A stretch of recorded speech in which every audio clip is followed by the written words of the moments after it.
All right, I'm going to change the oil on my Honda Foreman 400. It's a 98 model. It's going to take 3 quarts of oil and an oil filter, a little paper oil filter. But in order to do this, the drain plug is right there. And that is a 17 mil. Take that loose and let it start draining. And then the oil filter is behind that. And those are 8mm bolts holding that on there, 3 of them. So I'm gonna get this draining and then we'll get that taken loose. Okay, we got the oil draining. It's just a little stream, probably can't even see it. And I got it over on the side of the bowl. Hopefully I got this over far enough it'll catch this. It's unfortunate that the oil will pour down onto the frame and everything, but that's the way they designed it.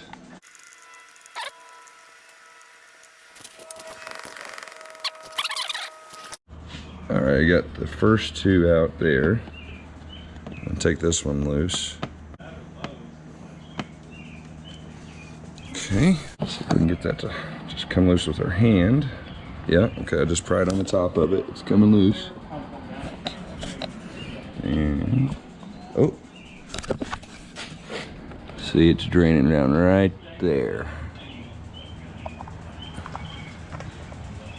As soon as I broke that cover loose.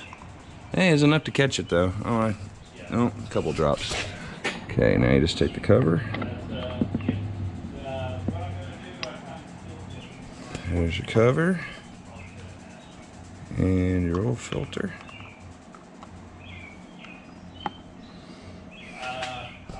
Ooh, that's nasty. That's nasty.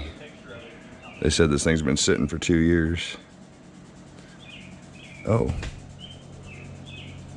Oh yeah, be careful. There's a little spring in there. It slides over their center in it. Don't lose that. It holds the filter tight.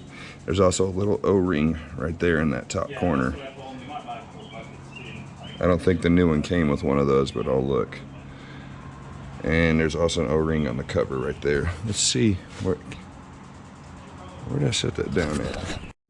Okay, this is a Wix 24944, and it came with the O-ring on the top of it and the O-ring for the cover. So it did not come with the O-ring for that right there.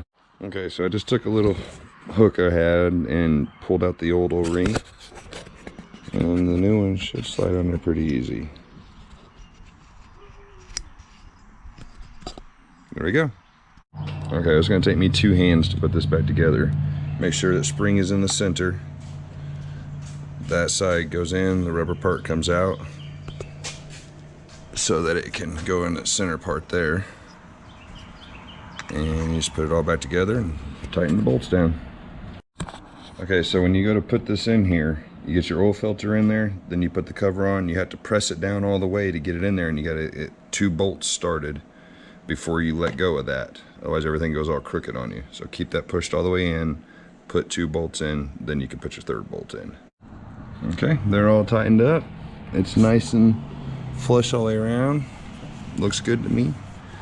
We'll put the old drain plug back in and put oil in it.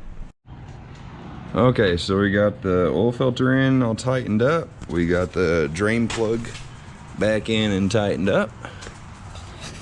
And on the left side is your oil fill. Right there, and there's the cap that was on it with the dipstick, I mean. And we're gonna put 2 quarts in it, fire it up, run it for a couple seconds, and then check the oil and add until it's full. I'm not sure if it takes exactly 3 quarts, but I know it takes more than 2. So, oh yeah, and you use a 1040 weight in your 4-wheelers, and I think almost all 4-wheelers. I use Castrol, but you can use whatever you choose to. Unfortunately, at this day and age, it's $10 a quart. It cost me $45, $46 for the oil and the filter to change the oil in a 4-wheeler. It's kind of sad, but it's what it is.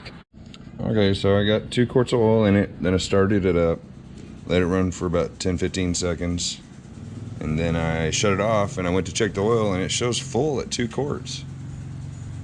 So I don't know why they told me to get 3. So I'll just drive around and check it again here in about an hour. But 2 quarts seem to have filled it up.